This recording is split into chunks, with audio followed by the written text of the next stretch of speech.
လာမှာဆိုတော့ကျွန်တော်ဒီနေ့ပြောသွားမယ့်အကြောင်းအရာကတော့ freelancer နဲ့ကျွန်တော်တို့ career နဲ့ကမတူဘူးဆိုတော့ရှင်းပြပေးချင်တာပေါ့နော်အဲ့တော့ freelancer ဆိုတာဘယ်လိုမျိုးလဲဆိုတော့ကျွန်တော်တို့ကအလုပ်တစ်ခုကိုဘယ်လိုမျိုးနီးလန်းနဲ့လုပ်လဲဆိုတာကိုကျွန်တော်တို့က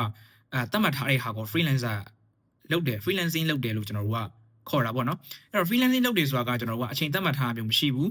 ကျွန်တော်တို့ကိုကြိုက်တဲ့နေရာကိုအဆင်ပြေတဲ့နေရာမှာအလုပ်ပြီးအောင်လုပ်ပေးမယ်ဆိုရင်ကျွန်တော်တို့ကအဆင်ပြေတယ်ပေါ့နော်ဒါကကျွန်တော်တို့က freelancing အလုပ်ရဲ့ဟိုပေါ့နော်definition အခြေခံပေါ့နော်အကြမ်းမြင့် definition ပေါ့နော်ဆိုတော့တခြားဟာတွေတော့လိုအပ်ပါသေးတယ်ဒါပေမဲ့ဒါကအကြမ်းမြင့်သတ်မှတ်ထားလို့ရတယ်ပေါ့နော်အဲ့တော့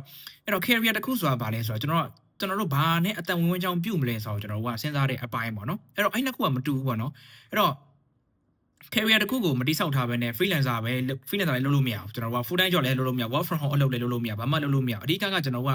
ဖြည့်ထားမယ့်အပိုင်းက career တစ်ခုကိုတိဆောက်ထားဖို့လိုတာပေါ့နော်ဥပမာဖြင့်ကိုက software engineer နဲ့ပတ်သက်တဲ့ဟာကိုစိတ်ဝင်စားရဆို software engineer နဲ့ပတ်သက်တဲ့ဟာကိုလေ့လာထားဖို့လိုရပေါ့နော်ကျွန်တော်ဒီနေရာမှာမေးခွန်းတစ်ခုကျွန်တော်ဖတ်မိတာပေါ့နော်ကျွန်တော်ရဲ့ chat box မှာလာပြီးတော့မေးထားရှိတယ်အဲ့ဒါကဘာလဲဆိုတော့ကျွန်တော်တို့က software engineer နဲ့ပေါ့နော်ကျွန်တော် freelancer နဲ့ကဘာကွာလဲဆိုမေးထားအမှန်ဆိုရင်အဲ့နှစ်ခုကရှင်စရာတော့မဟုတ်ဘူးပေါ့နော် comparison လုပ်စရာတော့မဟုတ်ဘာလို့လဲဆိုတော့ကျွန်တော်တို့က software engineering ဆိုတာကကျွန်တော်တို့က career တစ်ခုပေါ့နော်ဆိုတော့ freelancer ဆိုတာကကျွန်တော်တို့ကအလုပ်လုပ်ဖို့အတွက်နီးလန်းတစ်ခုပဲပေါ့နော်ဆိုတော့အဲ့တော့အဲ့နှစ်ခုကကျွန်တော်တို့မတူပါဘူးဆိုတာကလုံးဝမဆိုင်တာပေါ့နော်အဲ့တော့ကြောင့်ကျွန်တော်တို့ကနှိုင်းရှင်လို့မရဘူးအဲ့တော့ freelancer လုံးမဲ့သူတွေကျွန်တော်ဒီနေရာမှာထပ်ပြီးတော့ကျွန်တော်ပြောချင်တယ်ပေါ့နော်ကျွန်တော်ထပ်ပြီးတော့လည်းပြောချင်တယ်ရှေ့ရဗီဒီယိုမှာလည်းကျွန်တော်ပြောထားမျိုးရှိတယ်ပေါ့နော်ဆိုတော့အဲ့တော့ freelancing လုပ်တယ်ဆိုတော့က freelancer ပဲခေါ်ကျွန်တော် freelancing ပဲလုပ်တယ်ခေါ် freelance လုပ်တယ်ပဲခေါ်ပေါ့နော်အဲ့ဒါကကျွန်တော်တို့က career တစ်ခုကိုမတိဆောက်ထားဘဲနဲ့ဘာမှလုပ်လို့မရပါဘူးဆိုတော့အဓိကကကျွန်တော်တို့ကအလုပ်ကိုဘယ်လိုမျိုးကိုကလုပ်မလဲဆိုတာကိုပဲကျွန်တော်တို့ကသတ်မှတ်ထားတဲ့ဟာကိုအဲ့တော့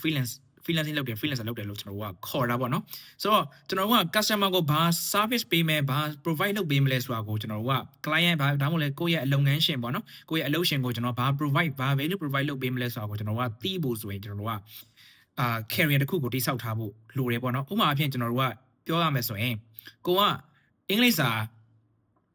လေ့လာထားရဆိုပါစို့ပေါ့နော်အင်္ဂလိပ်စာကိုကအရန်ကျွမ်းကျင်နေဆိုရင်ကျွန်တော်တို့က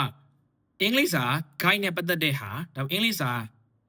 သင်ကြားရေးနဲ့ပတ်သက်တဲ့ဟာကို freelance လုပ်လို့ရတယ်အဲ့လိုသတ်မှတ်လို့ရတယ်ပေါ့နော် okay ကိုကcontent writing ကိုကျွမ်းကျင်တယ် digital marketing ကိုကျွမ်းကျင်တယ်ဆိုရင် digital marketing နဲ့ပတ်သက်ပြီးတော့ freelance လုပ်လို့ရတယ်ဒါကျွန်တော်တို့ကအဲ့လိုမျိုးသွားရတာပေါ့နော် freelancer က skill set မဟုတ်ဘူးကျွန်တော်တို့က career လည်းမဟုတ်ဘူးပေါ့နော်ကျွန်တော်ကအလုပ်လုပ်မဲ့နီးလန်းတစ်ခုအနေနဲ့ပဲကျွန်တော်ရှိတာပေါ့နော်အဲ့တစ်ခုတည်းနဲ့ဘာမှလုပ်လို့မရအဲ့တင်တန်းနေတက်နေမယ်ဆိုလဲဘာမှအသိပြီးအသုံးမဝင်ဘူးပေါ့နော်အဲ့အတွက်ကြောင့်ကျွန်တော်တို့ပြောချင်တာကကိုသာ career တစ်ခုမှာ scale တစ်ခုအနေနဲ့ရှိတက်မြောက်ထားမယ်ဆိုရင်ပေါ့နော်အဲ့ဆိုရင်ကျွန်တော်တို့က work from home ပဲလုပ်ကျွန်တော်တို့ freelancer ပဲလုပ်ဒါမှမဟုတ်လဲကျွန်တော် full time job ပဲလုပ်ဒါကအဆင်ပြေတယ်ပေါ့နော်ဆိုတော့အဲ့အတွက်ကြောင့်ကျွန်တော်တို့က scale တစ်ခုကိုအရင်ဆုံးဖြည့်ဖို့လိုတယ်ကိုကဂျပန်စာစိတ်ဝင်စားရင်ဂျပန်စာကိုလေ့လာဖို့လိုရဲအဲ့ဆိုရင်ဂျပန်စာကိုကတက်မြောက်သွားပြီဆိုရင်ဂျပန်စာနဲ့ပတ်သက်တဲ့ဟာကို freelance စာပြန်တင်မလားဒါမှမဟုတ်လဲ freelance translator ပြန်လုပ်မလားကျွန်တော်အဲ့လိုပြန်ခွဲလို့ရတယ်ကိုက digital marketing ကျွမ်းနေဆိုလဲ digital marketing နဲ့ပတ်သက်တဲ့ freelance ပြန်လုပ်မလားစာပြန်တင်မလား freelance စာပြန်တင်မလားဒါကြီးကျွန်တော်လုပ်လို့ရတယ်ကိုကကျွန်တော်တို့ software engineering ကိုကျွမ်းကျင်နေဆိုရင်ကိုက software engineering ပတ်သက်တဲ့ကျွန်တော် freelance အလုပ်တွေကျွန်တော်လုပ်လို့ရတယ်ပေါ့အဲ့အတွက်ကြောင့်ကျွန်တော်တို့က freelance အလုပ်ဆိုတာက career တစ်ခုကိုကျွန်တော်တို့တိဆောက်ထားဖို့လိုတယ် scale တစ်ခုကိုဖြည့်ထားပြီးတော့မှဒါ freelance အလုပ်ကိုကျွန်တော်လုပ်လို့ရမှာဖြစ်ပါတယ်အဲ့ဆိုအဲ့နှစ်ခုကမတူဘူးပေါ့နော်အဲ့အတွက်ကြောင့်ကျွန်တော်ဒီနေရာလေးကိုပြန်ပြီးရှင်းပြပေးချင်တာဖြစ်ပါတယ်ကျေးဇူးတင်ပါတယ်